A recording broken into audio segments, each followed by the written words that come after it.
I wanted to go to whatever country I could get out to. I had some friends in Germany. I was prepared to go to Germany. I was so petrified I couldn't move. The children are dragging and pulling me. My God, this is happening all over again. They were all killed. They put tires on their bodies and they burnt them. No one has been brought to justice.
Sri Lanka was for hundreds of years 3 separate states. The election of these 3 into one country was done by the British for British administrative convenience. This was done in Malaya, it was done in India, and at independence, India split into India and Pakistan. A year later, Malaya split into Malaysia and Singapore. And that's the time that we should have split into Elam and the Sinhala South.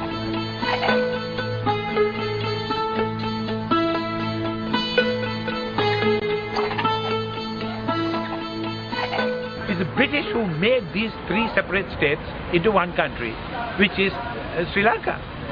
At the time that they left, they should have left Sri Lanka the way they found it when they came. In other words, as 3 separate states. The least they could have done was to have set up a federal Tamil state, which they didn't do, despite pleas from the Tamil leadership to say, please don't leave us at the mercy of the Sinhala leadership. We can't trust them. And what did Britain say? Oh no, they are a nice set of people.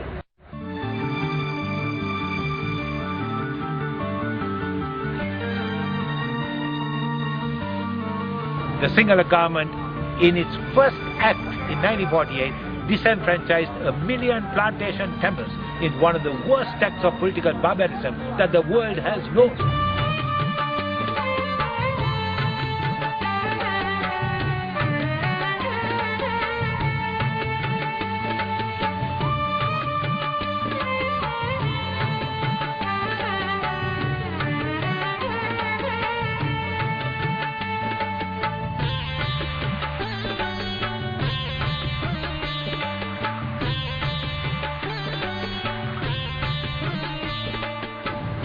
Until, I would say, in the late 1970s, they continued to protest in a parliamentary fashion. The parliamentarians who were Tamils went and protested outside of the Golfers Green, which is they called Satyagraha, which means the peaceful protest, where they said, look, it's not on for you to bring change the official language within 24 hours. What about the Tamils who don't speak Sinhalese?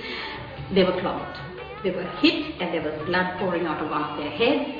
That's how they were treated. Ever since the plantation Tamils were disenfranchised in 1948, as a 17-year-old schoolboy, I lodged a protest.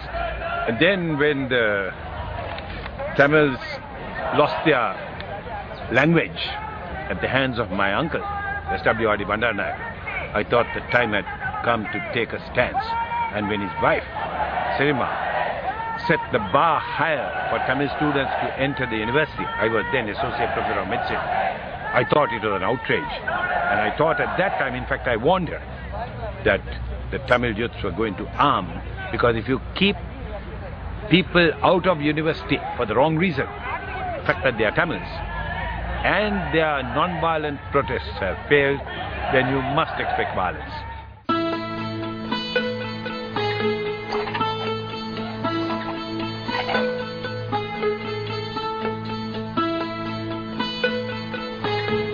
was something that used to be unleashed against Tamils quite periodically from time to time. I think 1983 was perhaps the 6th or 7th time that anti-Tamil violence, I would call it more in the nature of a pogrom, was unleashed against us. The only difference between 1983 and the previous pogroms was within a space of 2 weeks, over 3,000 Tamils were killed, whereas the first pogrom in 1958, it was just a few hundred, maybe 300 to 400. Progressively it got worse, and in 1977 I believe it was close upon 600, and in 83 we had 3,000 slaughtered.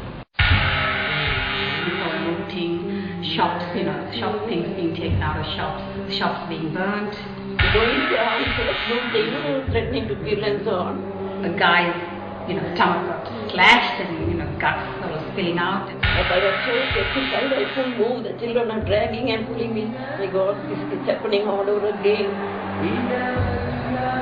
Then, after a while, they came looking for me.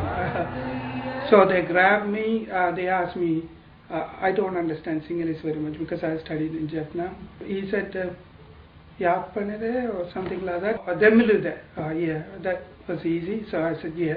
Because I couldn't have lied. What does that mean? Are you a Tamil?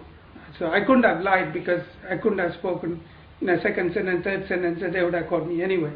So he dragged me, pulled me towards the stairs and pushed me down the stairs.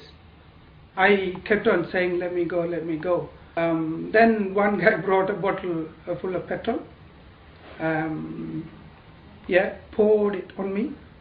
I was wearing synthetic trousers. Later on I realized that even the trouser melted because it's synthetic. And the other guy brought another bottle full of petrol and then hit me right on my head. It's a true story, okay. And the bottle broke into pieces, and another bottle of petrol, I was drenched. I just stood there. I knew if I tried to run, then they will kill me. Then that guy pulled a lighter, and then he kept going, click, click, click, click, and it wouldn't fire, light up. They hit me one hard hit, and my nose broke and started bleeding. So that they must have thought we have done enough damage, so let him go. So they said, run, I think, Tuwanda, run. So I just walked on my own. Nobody cared. No, there was nobody, They burnt furniture and stuff in the middle, in the heap. All the Tamil people's furniture was thrown out. They carried a little baby, chucked all this furniture, and they were throwing a baby into the fire.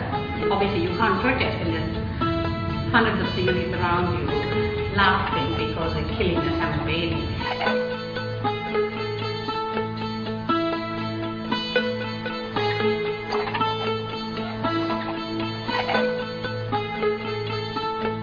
Actually, they had gone looking everywhere because they promised my mom that they would find my brother and father, and they found that they were not in the house. Then eventually they looked at hospitals, mortuaries. They never found them. Morning was fine. Buses were running. Lots of people actually went home either to get some food, or some people thought that they can go back and live there, and so many reasons. And they went home, and he found that his house was completely burned. While they were there, that's when the situation got worse again. There was pandemonium. They were just going around killing people. This is on the Friday, the Black Friday morning. Somebody came and said, don't stay here, it's dangerous, go back to your camps. So they all got into the vehicle, and 6 Tamils actually got into this vehicle with 5 other Sinhalese, and the vehicle came towards the refugee camp. But at one point in Kerlapana itself, there were army at the top of the, at a junction, and all these vehicles were redirected in many places to one spot called Athidia. And there were, I think, more than hundreds of people waiting for Tamil people in vehicles.